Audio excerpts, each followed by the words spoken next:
So that's on.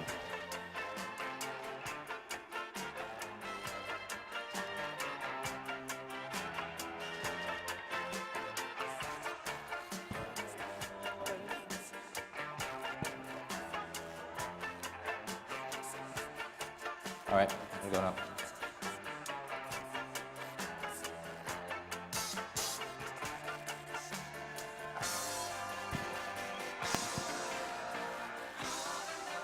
Hey guys.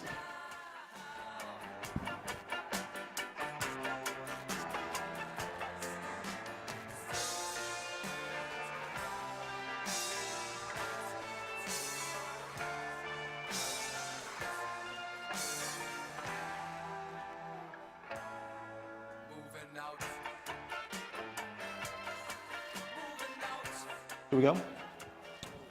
All right, everyone. We're going to get started here on the next session. Before we get going, just a couple quick announcements to let everyone know. We've got a few students in the room, and depending on which program you're affiliated with, there may be a check-in process. If you are a Murrow College student, there is a piece of paper that's going around that we just have you sign in on. So keep an eye out for that if you are looking to let your faculty members know that you are here for credit or whatever your agreement is.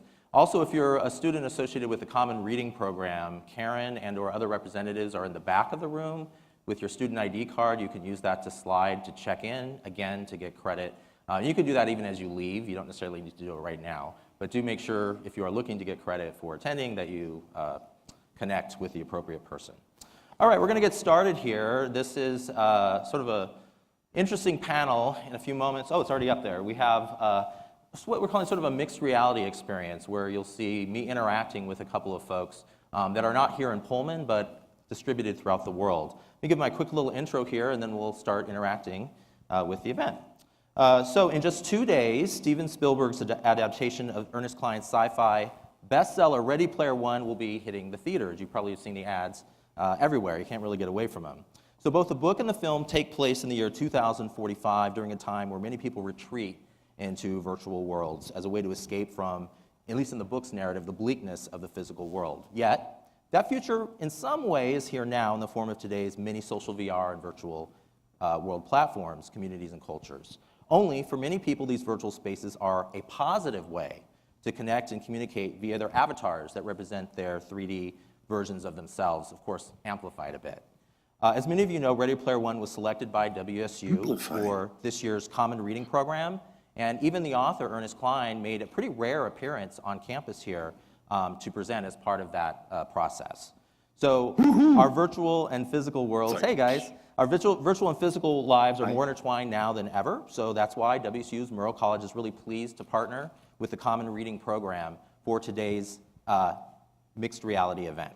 This is storytelling in 3D spaces. It's a look at the very real communities and cultures that are emerging in these social 3D spaces. Virtual journalism, if you have never heard that term, sort of speaks to the idea of telling stories like you would in the sort of non-3D spaces, but within those 3D environments. There's actually reporters in these 3D environments that cover what's going on, the cultures, the communities, the stories that are in there.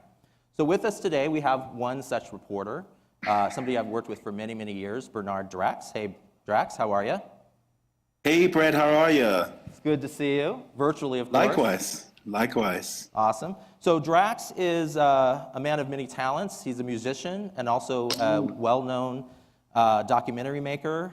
He's worked in the VR sector, music production, for many, many years, and really on the leading edge of this sort of quote-unquote virtual journalism movement.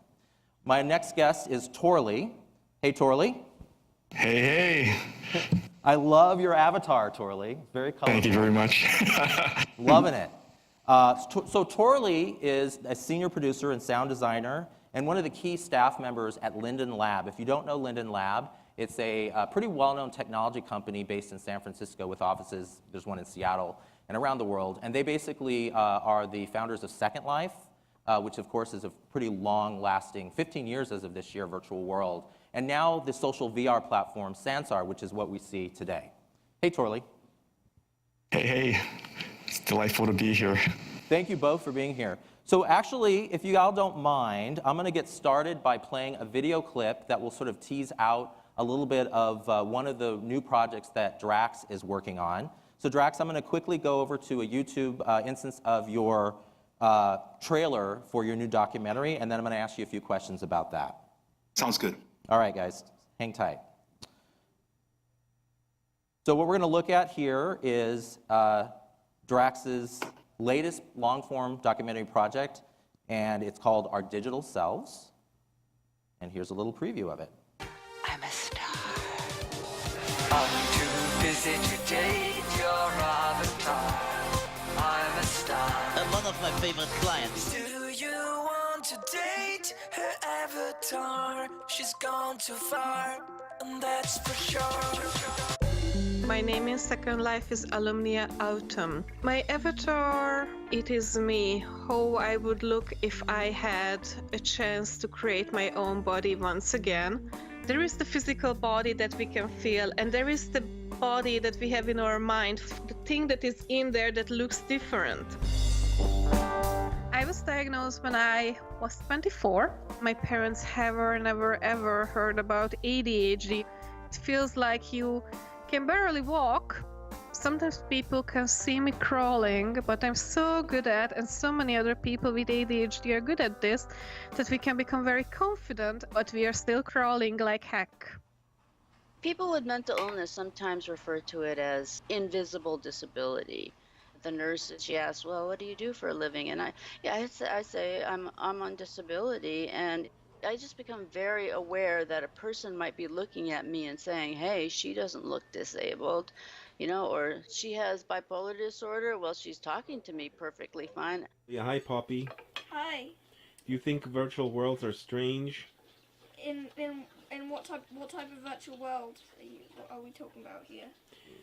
Well, I'm talking about Second Life, which is the only relevant universe. Not sure if you're familiar with it.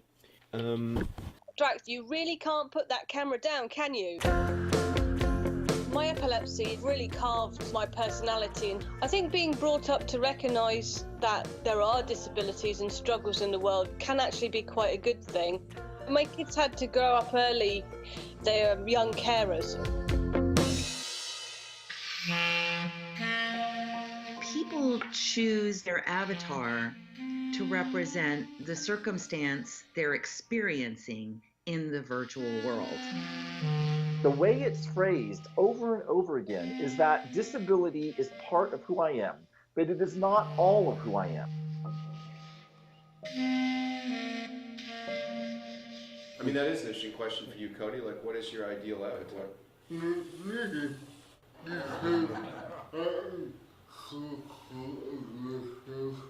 Because I'm so full of myself.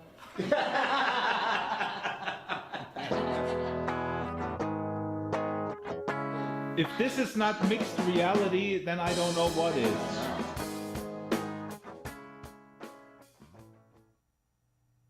All right, let's close this one out. I'll head back in world. All right, Drax, you there? Get just 1 second, we'll get you back here. All right, Drax, can you hear me? Oh, we're not going to lose you, are we? So if you're talking, hang on 1 sec. We'll see if we can get you guys back in. All right, we may have lost you. 1 second. Okay, you guys are talking. I'm going to do a quick relog, you guys, 1 second. Fun of technology here.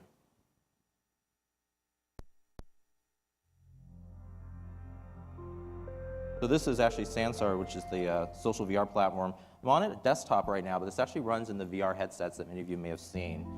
And so we load it in, and the way it works is you just go to a web link with any of the 3D locations. Takes a second, and it's going to basically give me the location, and we'll just log right back in. Hopefully we'll get them going here.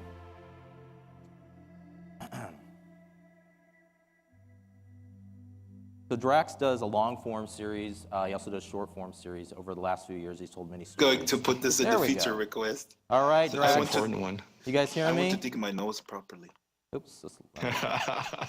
Digital I'm boogers. back. You're Hello. welcome back. Hey guys. Brett, come on in. Hey Drax, Come on in. so we just played your video. We lost audio for a second, but we're back in. Maybe you can share with us a little bit about your experience putting that together. Tell us a little bit about that project. Yeah, so this is a project that is funded by the National Science Foundation, and the principal researchers are from UC Irvine and University of Oregon, and they examine what the digital embodiment means for people with disabilities. Now, you see in the clip Cody, who has cerebral palsy. He's in a wheelchair. He almost drowned as a baby. That's sort of the picture of a person in a wheelchair that we commonly associate with disability. And, you know, I heard many times over like 10 years now, I've been doing documentary from Second Life, and I always hear like, oh yeah, I understand why someone who cannot use his body in the physical world would be sort of, you know, sucked into the virtual world, and then they have a full body. But this documentary, Our Digital Selves, goes much further. There is a lot of people with so-called invisible disabilities. There's a woman who has PTSD, was a very successful researcher at a major university, but just had a complete burnout. And so I followed 13 protagonists, basically, have been following them for a year now. And, you know, these are all little vignettes, and they tie together to a larger story. What does embodiment mean? What does it do to us? How does it reverberate back into the physical world? Plus, what does placemaking mean? Because I think the biggest thing about virtual worlds like Second Life and now Sansar is that we can exist in a place. Right now with you, Brett, and Tor Lee over here. Over here he is. Hello, Tor Lee, how are you? And yes, so those are the two factors that are being explored in the documentary. It's going to be a 90-minute documentary. It's going to come out in the first week of May. We just had a meeting yesterday, probably May 10th. Wonderful. How will people see it if people want to check it out? It will be on my YouTube channel. So this is in sort of in line with the Drax Files series, which is a series of profiles of Second Life creatives. And it will also be on the website of the National Science Foundation. And we're submitting it to a whole bunch of film festivals. Right. So it depends how that goes. That was actually not in the original plan. I was just happy that I could be telling sort of the story that I've been telling for so many years in a much more comprehensive feature-length fashion. And then people started talking about film festivals, and then we actually have a screening at Paramount Studios on May, I think it's May 3rd, with the head of digital development. Oh, nice. So all of a sudden there's tremendous interest, and I'm not going to say it has to do with Ready Player One, but, you know, maybe. I mean, you know, certainly. You mentioned Ready Player One earlier, Brett, and It's funny that the current trailer, the main trailer, has this voiceover where the Oasis is a place where, you know, imagine it. And I was like, whoa, this is like exactly what Second Life basically is, right? I mean, this voiceover in that section of the Ready Player One trailer is like, oh my God, did they call Linden Lab and have someone write that voiceover? Because that's exactly how we, as enthusiasts of these spaces, kind of perceive these worlds. Yeah, great. So I want to come back to your documentary and the concept of virtual journalism, but I want to shift to Tor Lee for just a moment. Tor Lee, you've worked with the company behind Second Life and Sansar for well over a decade, and sort of have a very sort of, you know, from the trenches view of these spaces, really before it was even in vogue now with VR. Can you speak a little bit about what Sansar is specifically, and just sort of what you've seen during your time immersed in these cultures?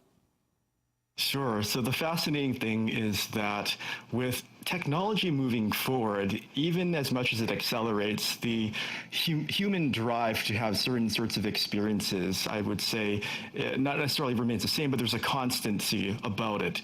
And so I began with Second Life in 2004. I joined the company, Linden Lab, in 2005. And since that time, so Sansar, for anyone who isn't familiar, that's our next generation virtual world, which is focused a lot on the virtual reality aspects. It has sort of a different model, like with Second Life, for instance. While it has a lot of land, things are, our economy is based a lot on buying virtual land. In Sansar, being able to scale an instance and make copies for scalable things where you have many, many people coming to those experiences is a different sort of paradigm. But with Sansar, certainly something that we are aiming to do is really make VR turnkey accessible from start to finish. Whether you're someone who doesn't create and wants to come in and browse other people's experiences, or if you are a creator and you want to make something photorealistic or very cartoony, we are what you call style agnostic. So we want to allow creators to create this palette of things. And tying it back to Ready Player One, a huge thing about the human drive is always with nostalgia. And in fact, one of the things that we're doing is this ongoing partnership officially with Warner Brothers to have a couple scenes from the movie that will be featured in the movie Ready Player One inside of Sansar. So we already have H's garage from the movie. Our artists recreated in stunning detail so that when you get a sense of that, when you see the movie, then you can come into Sansar after or before, and then you can feel it and you can look through all the objects and all these artifacts, some of which may have a strong meaning from your own childhood. And there's an emotional resonance there, which is very fascinating. And something else we've also recently done is we've partnered with Drew Struzan, who is for those of you who have ever seen a movie poster about Star Wars, Harry Potter, he's done all those. And something I really, really want to call out with his partnership with us and Greg Aronovitz, the founder of the Hollywood Art Museum, we want to preserve all these wonderful works of art in Sansar so you can hold them. They're not fragile. In VR, you can hold them right up to your face, see all the fine lines, the textures, and feel again that emotional resonance of art that you might not be able to experience so closely, if ever. And something that really struck me when we were doing the grand opening of the Drew Struzan art exhibit this weekend, it was just a few days ago, was specifically that he has this real-world studio. He barely lets people in. He spent decades, though, creating art there. And so it has all those nuances, art built up across pictures of his children, I think his grandchildren, his wife, his family, and all this embodiment of his history in this one place. And I think that's a really powerful thing we can do with Sansar and 3D scanning or photogrammetry to bring all this. Our art team, our Sansar Studios team, went into painstaking detail to get his blessing on all these pieces. So if you're there, it's like you're really there, you're looking close, and basically that's what I draw away from this parallel with storytelling in 3D spaces, this up close that you're actually in this space, a sanctuary, if you will, of this man who has contributed to so many childhoods and so many adulthoods up there by way of his movie magic cinematographic posters. So again, it's a thing where we're combining technology and bridging that with emotion with Sansar and just trying to make it so even if you aren't a so-called geek, but once you're in virtual reality, you're going to feel like you're really there. Yeah, and that's something on stage here, we're using the desktop version, so obviously not the headset. But for those that have it, there is a sense of immersion and play, like almost being teleported to that location. In some ways, it kind of tricks the mind to feel like you're there if it's a well-created experience. Maybe we'll get a chance to pop over towards the tail end to the Ready Player One experience if there's time. Before we do that, though, I want to ask just a couple of basic questions while we're in Drax's podcast studio. To that effect, Drax, this actually is a studio you use for your podcast, is that right? So you broadcast as a form of media from the virtual world? That's right, and I want to say real quick to Tor Lee's point that Tor Lee has been pointing out some fantastic places that they build in-house and that they're partnering with sort of large entities. I just wanted to add that Sansar, just as much as Second Life did, and now Sansar is doing with more sort of high-end visual fidelity and immersion with the headsets, it's really also empowering the individual. I mean, we're doing a weekly sort of get-together field trip thing where my co-host Strawberry Singh and I built a world in Sansar in less than 10 minutes based on the templates that are given. So for me, so my media quote unquote brand is all about trying to make people understand that this is also for you. This is not only, pushing down content from up on high from, Hollywood or professionals who are very sort of savvy at this. This is something that is leveling the playing field in content creation. And that's what I'm really excited. Tor Lee mentioned turnkey solution, and that's exactly what it is. If I want to build a little room like this podcast room, I can do this. And yes, Brett, to answer your question specifically, we get together here on a one-on-one basis, sometimes a little panel, and we just basically stream this, but it's basically a radio show with a visual component. And of course, the added value is we could do this on Skype, but as you can see with my hand movements, if we're in VR specifically and the facial tracking and all that, it really creates a feeling that we're in here together we get agitated when the topic demands and such, and so and that's just it's just unbelievable. Yeah. I find it interesting that there's actually media outlets that are not just covering VR or virtual worlds, but they're actually covering it from within these spaces, within the communities, as documented in your short film or your film that's coming out as well. Maybe thinking about your experiences, since you really have done quite a bit of this, Drax, and then Tor Lee, jump in as well if you feel you want to. But maybe what are some of the ethics or challenges that you've faced, the unique dynamics of covering these communities and cultures with sensitivity and respect? Because obviously there are stereotypes. A lot of people just very candidly, certainly with Second Life, roll their eyes because, oh, Second Life, we've heard about that and it's crazy and that sort of thing. So people don't necessarily legitimize it or feel that it's legitimate. From your experience, why is that not the case, or what's your pushback on that?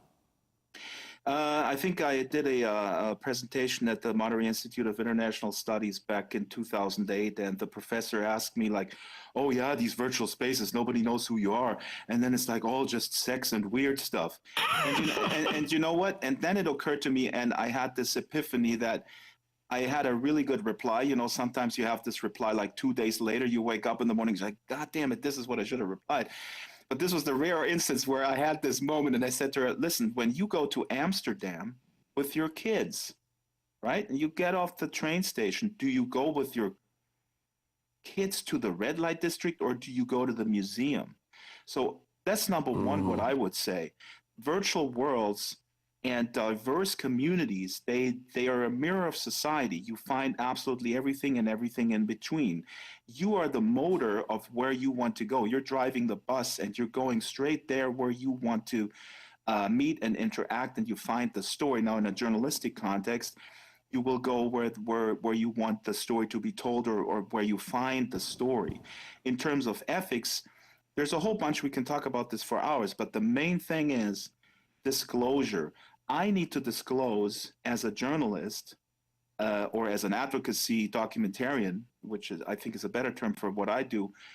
I have to go in and I have to disclose what I am and who I am and what I'm planning on doing. That's what I have to disclose to the other person that I'm meeting. Now, and I also learned this from Tom Berstoff, who is an ethnographer and anthropologist at UC Irvine, who's featured in the documentary. He has it right in his profile, and so do I. So you can click on in Second Life, you can, and in Sansa, you will be able to find that information soon. It's still in beta. You disclose who you are.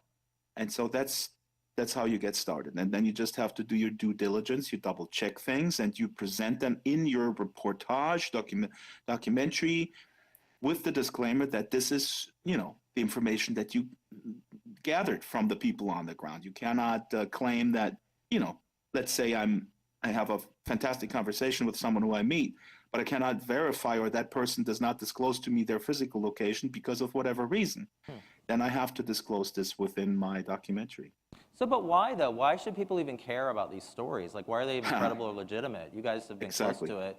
What do people who don't know these cultures need to know as to why it's even worthy of documentation? Just like a journalist would make a determination what the news value is. What do you determine? What meets that criteria for you? I'll tell you, because especially the documentary Our Digital Selves that's coming is very powerful. These are people with various disabilities, and some of them appear in their physical form. Some have consented to be on camera, on the physical camera. Some have not. Some have told me, no, I don't feel comfortable, but you can talk to me through your avatar. Now, Brett, we live in a world that has tremendous media saturation, and it almost seems like, okay, everybody can be on camera. Everybody has a voice, right? But the thing is that if you tell a major news outlet you have an interesting story and you want to tell that story, then they will tell you, okay, are you going to be on camera? And you say, no, I'm not comfortable with that. And they say, okay, you're SHIT, out of luck. We're going to have someone else. Sometimes they block out your face, but I'm talking about people. There's a woman in the documentary. She's in her late 60s. She's in Texas in a nursing facility. She's an African-American woman with a lot of hardship in her life. And she talked very candidly with her avatar, through her avatar, on location in Second Life at a nice beach, a wonderful beach. She opened up to me. She would have never opened up if I would clip her a lavalier mic and here's, now you go, right? So this creates a safe environment, also a sense of space where I respect the space that they are comfortable with. And that's, I think, for me as a documentarian, the just absolutely wonderful that I can give voice to these often marginalized people. Well, okay, I want to speak a little bit about this, and Tor Lee, you may want to jump in on this topic. Identity exploration and stories. You mentioned, for example, one person who might feel more safe in opening up. From either one of you, from your experiences in terms of people that might be in a culture or an immediate environment that is restrictive or maybe conservative, allowing to explore their identities. I've even seen gender swapping inside Second Life and or Sansar, which I think is fascinating. What have you guys seen, and what are sort of the things that people would need to know about why that happens and why that might be useful? That is such an enormous question, a very great question. Of course, as for the aforementioned gender swapping, I've done that as well. I mean, my current avatar, what am I but a watermelon cat? And looking at my physical form, my virtual form here, you see that I identify as female in this space. So it's a very fascinating thing to me, especially where it concerns people from all over the world that who, if it weren't for spaces like Second Life and Sansar, they might never have met, and someone who might otherwise be too shy to tell their story, but they meet someone like Drax and they can open up and be amplified because of that.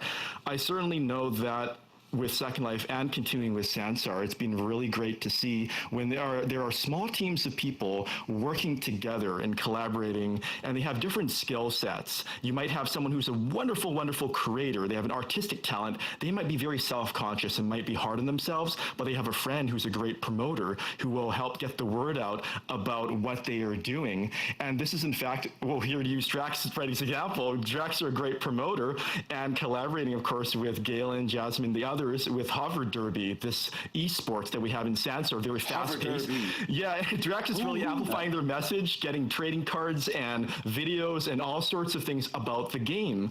And of course, this is a different skill set than, for example, with Galen, the scripting talents. I mean, he also likes to promote, but Drax has this style about him that just really makes you feel welcome and wants someone to be part of the game. So I think a lot of the times it's that collaborative energy. And earlier, Drax was mentioning something that resonates strongly with me as well, where he was talking about when it's a safe space in using Second Life, but also Sansar as a model. Something that always also struck me the other day with the Struzan thing is, as I made allusion to, that he doesn't really let people in his real studio. It's all the precious keepsakes, things they are delicate, it'd be like vandals breaking in, destroying an art museum, essentially. But here in Sansar, it was so funny because we had a couple dozen people just pile into his gallery and just jump up on all his furniture and his drawers and things, and all his paints. And he was having a ball. He was just enjoying. He was there. The man himself was there in VR watching us about this, and he was cracking them up.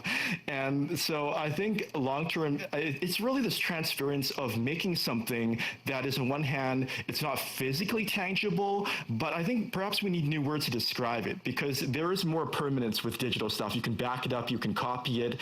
Things that are likely to trigger these very real responses and memories, they go forward that way.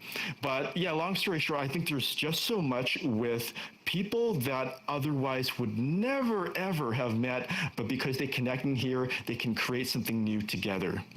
Yeah, just to backtrack for a second, because if people aren't familiar with it, you're referring to the Hollywood artist who has done the movie posters for Star Wars and multiple classic films, and he has this amazing, very rare memorabilia that he doesn't have a physical museum for, but they've scanned all of that and now he basically has a simulated museum that frankly may not be economically viable in the short term, at least in the real world. And so then he can actually, as the artist, interact with the audience, right? And show off and talk about his artwork. Which I think is precisely. Yeah, it's all part of the Hollywood Art Museum project conceived by Greg Aronovitz to preserve his own collection and those of his friends, his Star Wars art. And it's the sort of thing we want to keep expanding it in the future. We use the very familiar real-world model of like a sound stage where you have all these big lots you go into, each one housing a different gallery. And then we want to capture just so many of those memories that people will come in and then see that sort of thing and be able to share that with their friends and say, wow, I grew up on this. But again, like this nostalgia thing, I think if people can become more comfortable too with their childhood, including being able to express their inner child, their creativity in a place like Second Life or Sansar, then they can go further in their adulthood. And one thing I want to briefly talk about too with avatars, it is so empowering. An avatar itself with self-expression is like you are a work of art that's walking around. Because if you have a cool avatar, something quirky or unique to you that you feel strongly about, other people will look at you, they may comment on you. It feels really gratifying. There's so much gratification to have control over how you present yourself. This is true for people who identify as transgender in these virtual spaces, or even as another, they want another look for fun, or maybe it's part of a serious lifestyle that they've committed to, but can't quite materialize, or it's not physically possible. But they want to represent themselves, they want to have control over who they are with self-identification, and they've really much feel very, very gratified and more at ease with themselves, being able to control how they appear to others in a virtual space. And honestly, that's maybe not that terribly different from people curating their presence on Instagram or elsewhere. They're very particular about what photos they post, etc. So you can craft your identity. Can I jump in here real quick? Yeah, Drax, please. Brad, this is a good point, and that often comes up, the comparison with curating on Instagram and other sort of carefully curated public personas. Yeah. But I think the avatar is much, much deeper, and it's only from my experience having interviewed hundreds of people over these 10 years. And again, like I said earlier, it's obvious when you talk about people with physical disabilities. We live in a world that judges people very quickly. When you meet them on the street, when you see them on the street. Now you put yourself into the shoes of someone who is confined to a wheelchair. They're being judged right away. Now Cody, also with cerebral palsy, he's highly intelligent, but through his disability, he cannot speak properly. So he speaks in this drawl, and it's very hard to understand him. After a while, you totally get into it. In the virtual world, he is freed of all that. He's not forced to disclose. He can have a body image, an embodiment that matches his own inner picture that he has of himself. And so, now I am looking, here in Sansar and in Second Life, I look the same. I have dreadlocks, I have these goggles, and I have my sliders or my flip-flops. Sometimes I wear them with socks because I'm a fashion icon. But those are little little add-ons that are synonymous now with me because I have this public persona. I happen to be like this in the physical world. I mean, I don't run around clothes like this. I don't have dreadlocks, but it's very minor adjustment. Now, Brett, you mentioned earlier transgender. The wonderful aspect of virtual reality is that there is really the options are there. I did a story about a woman who had transgender surgery. Before she had that, she was in Second Life for 6 months. There's a great article on Motherboard written by Cecilia D'Anastasia. You can look it up. Yeah. She basically tested that in Second Life for 6 months with a female avatar and sort of gathered all the response. Like a safe way for them to test? Exactly. There we go. Okay. The key word is safe space. Yeah. Fascinating. Okay. Non-judgmental safe space, I would say. That's a really good point in the way that it's different than Instagram. Were you going to say something, Tor Lee? Yeah, I was just going to say the ease of transformation as well, because there are a lot of people who have not just one, say, given avatar, but they may switch avatars depending on how they feel that day, not just clothes, but their entire body. They've undergone that transformation. Some creative types like to have, for example, a very metallic looking robot one day, and then you're a dinosaur the next, and then a regular looking human the next day. And all those would get very different reactions. But it's sort of like, I think the closest real world analogy is perhaps what Jaron Lanier, the virtual reality pioneer, I think he referred to certain kinds of octopus that you can just camouflage your colors and transform. But this takes it even so much further beyond for humans, and it's immensely self-gratifying that way. Wonderful. So we've got about 10 or 15 minutes left. I think maybe what we'll do is two things. One is, if you guys don't mind, let's jump on over to the Ready Player One experience, and we can sort of continue the conversation there, maybe wander a little bit and show that. Hopefully we won't disconnect it. But what also I might like to do as we do that is, if there are any questions in the audience, there's been a kind of a wide array of topics here, all of the map, then I'll be glad to relay that to the folks in World, and we'll jump over. So why don't we jump on over? Are you guys ready to do that? I pasted the link in chat. One tiny disclaimer, real quick. Yes. I'm in VR. I'm in a hotel room here in Los Angeles. And so what I was going to say, if you see my arms weird sometimes, that's due to the setup on this particular table. I just want to give a shout out to Linden Lab because the way the facial tracking is already working in Sansar and the arm tracking is absolutely fantastic. So if you see my arms twist a little bit, that's not, that's a minor thing, this limitation of the setup here in the hotel room. But if you try this if you have access to an Oculus, just try it out. It's absolutely amazing. And this gesturing that we can do with our hands is So we're just seeing incredible. your avatar move because you are in VR and it's capturing Correct. your motion. Is that right? Yeah. Okay. I have 2 hand trackers, and the hand trackers basically give the system information about where my arms are supposed to be.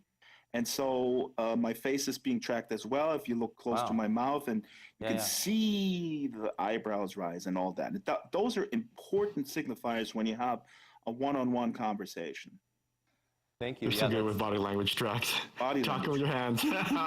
Talk to the hand. I love it. All right, guys, so let's jump on over. Hopefully we won't lose you guys, and then we'll see if we have any questions from the audience once we load in. See you guys there in a second. So this allows us to sort of teleport over from one location to the next. This particular software has, the last time I counted, about 3,500 user-created experiences. And Warner Brothers, in partnership with Ready Player One, of course, has authorized an official Ready Player One. Actually, there's 2 experiences. This is one of the 2 in partnership with the movie release. So we have a special WSU Everett instance of the Ready Player One environment. What we'll see here once we load in will be sort of a massive garage inspired by the character H, and essentially you'll see a lot of pop culture references in there as well. Oh, there we go. Okay, let me just make sure that people are Here we are. Hey, are you guys hearing me? Yes. Good, excellent, I see you. As they say in Germany, Brett, we are ready. You guys Are ended you? up there. I got to get up there. Oh, you're just crazy with the puns. I love it. Okay, so in a second we'll wander Virtual around. punditry. Let me see if I can get a read on the room. It's kind of hard for me to see very well, but is anybody, show of hands, anybody has a question that you want me to relay to Tor Lee, who again is an executive at the company behind Second Life and Sansar, or Drax, who is the virtual world ethnographer and documentary creator. They've touched on a lot of topics, so really could go. Hey, lots up of there. directions. Hey, where are you guys going? Come on down. No, Hang Brett, Tor Lee is trying to get up there. Let's go back. All right, well, let me follow you guys while we see if we got any questions. Well, I'm up here. Well, I teleported around. There we go. There we go. I'm near. Here Oh, we there go. you are. Okay. So Tor Lee, can you explain where we're at? Maybe I'll do a little bit of panning on the camera. Oh, please do. Maybe explain a little bit about what we're looking at here. Okay, sure. So this is a very accurate recreation in Sansar from our Sansar Studios team in partnership with Warner Brothers of the H's garage. It's a character who has his garage filled with all this 80s and other decades memorabilia. You'll find out more in the movie, of course.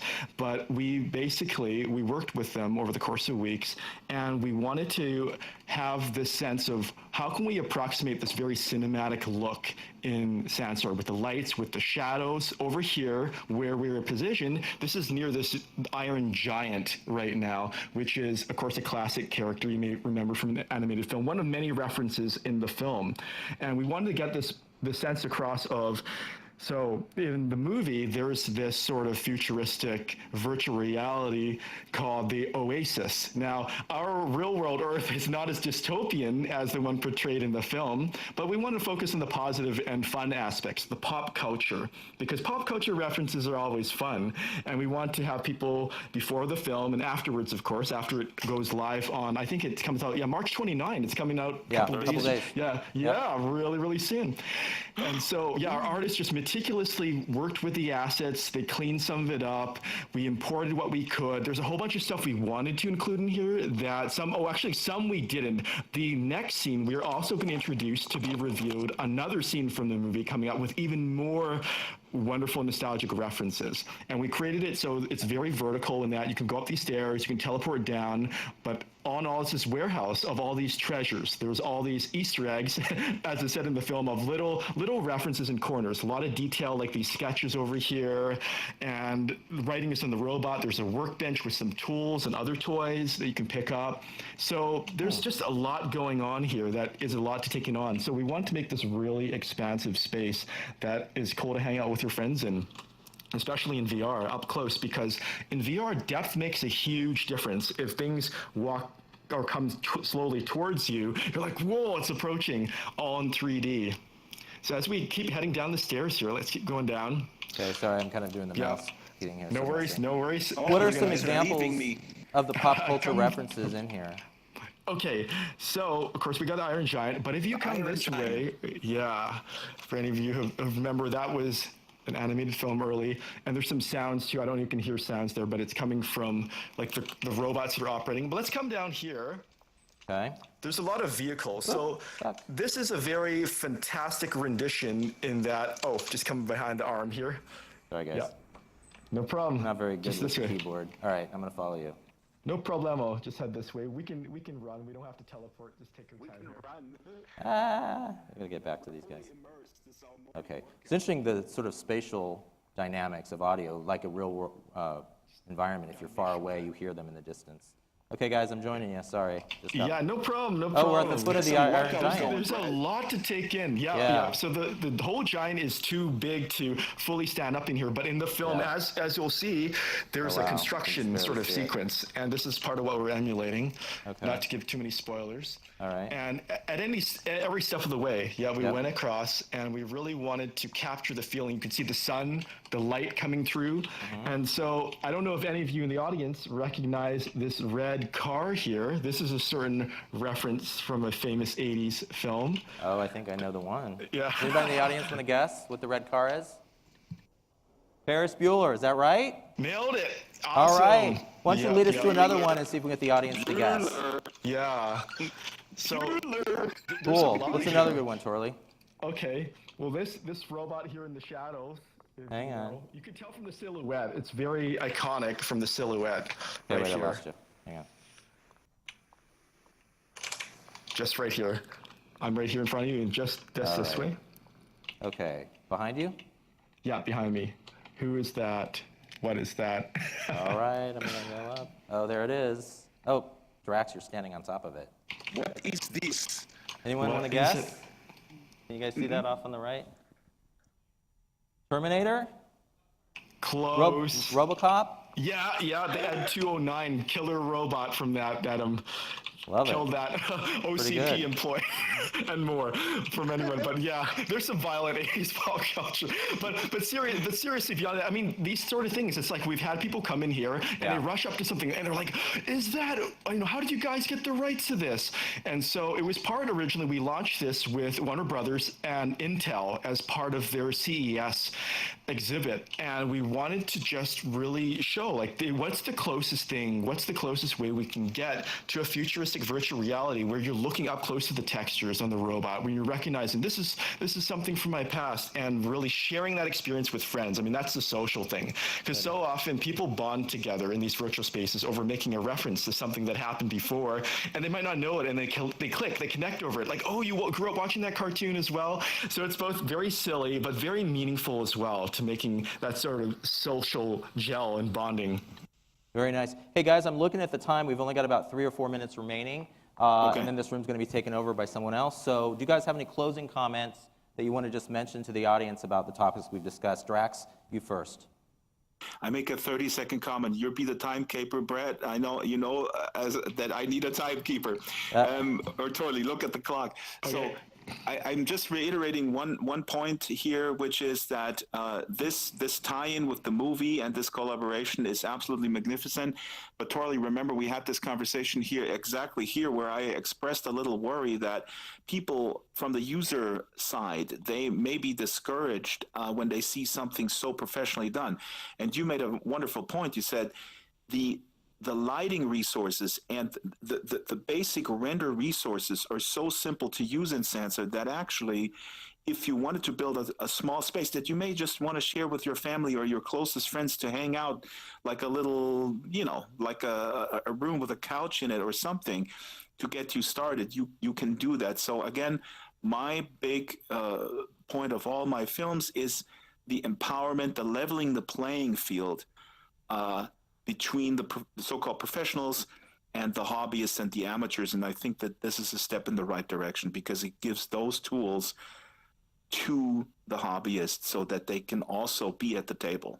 Totally, great way to put it. And just briefly, like, you don't have to make this big Hollywood movie magic. Our Sansa Studios team, we love to share how we did this. When we do tours of this, we love to share. You can get started. Just anyone can come in, sansar.com, and don't even call yourself a creator. Go look in the store. There's wonderful creations from many creators that we have, and you can just buy something, put it in the scene, assemble a house, like what Drax was saying. Keep it really simple, playful, share it with a few friends, and grow from there. It doesn't have to happen, all in one day. It's just that growth over time and having that energy. Everybody is a creator. We all were when we were in the sandbox as little children. We just built stuff collaboratively, like you said, Tor Lee. Yep, and finger that's painting the spirit. Legos. That's the spirit that needs to go on. Yeah, Right. Just have fun. Thank you. So you've mentioned Sansar, and just to wrap up, Drax, your documentary is called Our Digital Selves. And Correct. as you Our mentioned, digital selves. Yeah, and they can find out more about that where? Draxter.com is the simplest way to do it. Draxter.com has links to all this stuff. OurDigitalSelves.com. But on Draxter.com, you find links to my YouTube channel and the Facebook group. And also, we have weekly gatherings here in Sansar. It's a wonderful way to connect with people every Saturday. All that stuff is on Draxter.com. Fantastic. Thanks, you guys. I really appreciate your time and for joining us in this 3D space. And I'll catch up with you guys later. Thank you. Yeah, feel free to check us out at sansar.com. You don't need VR. You can come in a desktop. Just come and join us. Have fun. Yes. All right, guys. Thank you. Okay. Thank you, Brett. Yeah, bye-bye. All right. Let's go find Ferris. Oh, yeah. Okay, so it's a little bit about that. Thanks, everyone. Thanks for bearing with me some of the technical issues earlier. Just a reminder again for students that are here looking for credit, one of two things. If you're a Merrill College student, there is a sheet going around. Please make sure you sign that. If you are here for the common reading and looking for credit there, right at the very back is Karen waving her hand, and not even in the virtual world, right? And she has a little thing to scan your student ID in, so you'll get credit for being here. Thanks for your patience. I appreciate your time. And go Cougs! All right. Thank you.